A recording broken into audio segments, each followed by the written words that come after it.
Why did a federal agent say to officers under his command, turn off your body cams right before acting on orders from someone who enthusiastically serves Donald Trump? I have the person, all the nefarious reasons, and the damning leaked video that no one in Trump's White House wants you to see coming up next. First is the who. The person who issued the order in the leaked video, an order that was very sketchy considering his role in the circumstances, was Todd Blanche. He is Trump's former personal attorney who is now second in command at the Department of Justice. He may be best known for getting Ghislaine Maxwell transferred from a prison appropriate for the crime she committed to a country club prison. Let's call that Exhibit A of his loyalty to Trump.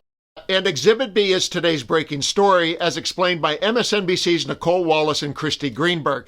They asked the question, what was going on with Trump's White House aggression against the mayor of Newark in the events that led up to the just-released turn off your body cam moment and the Trump defeat that followed?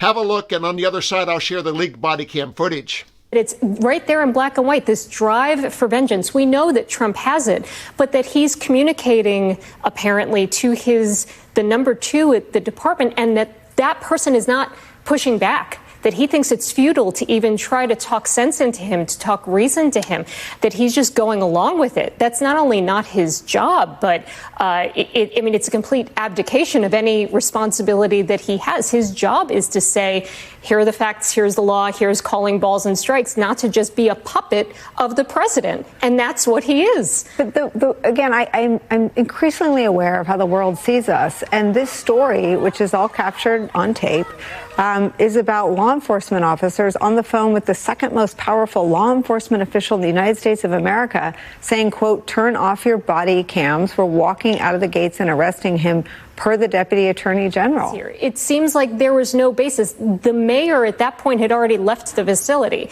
The original charges were about him storming the facility. Where was that? We didn't see that. He was already gone at the point where there is the direction this agent is saying from the Department of Justice's number two to go arrest the mayor. For what? For standing outside the facility in his own city? I mean, it's just so outrageous. And again, to what end? What are we doing here? I mean, did he think these charges would stick?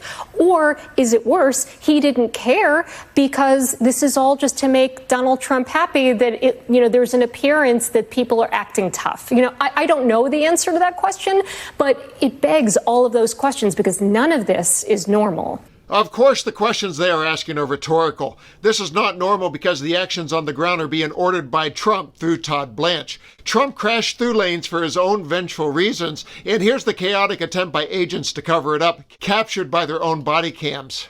No, I got it. We're taking them right now. All right. Let me talk. We've been waiting an hour now. Okay. Yeah, no problem. I'm going to take them right now. You think about this today? Okay. Let's go get up. Okay. I'm on it. Okay, even though we stepped out, I'm going to let him talk. We're for over an hour. And we have the right to be in there. All right, I'm cuffing him right now. All right. Guys, listen to me. We're going to walk out of the gates. I'm going to place the mayor in handcuffs, okay? We are arresting the mayor right now. Per the Deputy Attorney General of the United States. Anyone that gets in our way, I need you guys to give me a perimeter so I can cuff them and get them on there. If you have body cams, turn them on. If you have body cams, turn them on. If you have body cams, turn them off. That was the Deputy Attorney General of the United States. Words that whatever else happens will live forever as a stain on this country. I wish I could have this thing people talk about, being numb or not being shocked anymore. This is shocking to me. The Deputy Attorney General of the United States is on the phone with law enforcement, not just talking about an arrest, but stagecrafting it. What happened to Todd Blanche? I don't know. I mean, why is he involved at that point, Alina? In the stagecraft. This isn't even just about an arrest and prosecution. This is about the staging of it. Why?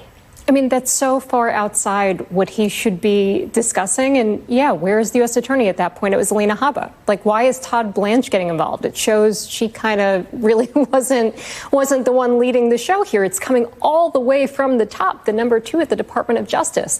I think it really speaks to, there's an article in the New York Times, recently that there was a passage about Todd Blanche that really stuck out to me and is really going to be cited, I think, by any defense attorney of any of these Democratic lawmakers. It talked about the fact that, according to the reporting, that Todd Blanche understands that Donald Trump still sees him as his personal attorney, and that he knows his client wanted revenge and not a legal lecture, and so he knew it would be futile to protest too much when Donald Trump is saying he wants people to go to jail. Once again, we can confirm that Donald Trump sees federal agents not as an independent arm of justice, but as his own personal strike force. By using Assistant Attorney General Blanche to drill his marching orders down to agents on the ground, he once again flexed his authoritarian muscle and tested the loyalty of those around him. Technically, he did not win this round, but I think he would consider the harassment and the optics achieved a success. This is not law and order, and it won't be when he escalates it with troops on the streets and a list of enemies in his pocket. Every time Donald Trump bends institutions and breaks the Constitution, he crosses a dangerous line between a democracy and a dictatorship. And whenever we see people in uniform acting on his orders, we know he is not protecting the public. He is protecting and amplifying his power. I'm Dan, and now I want to know what you think. Please comment below, and let's continue to occupy democracy together.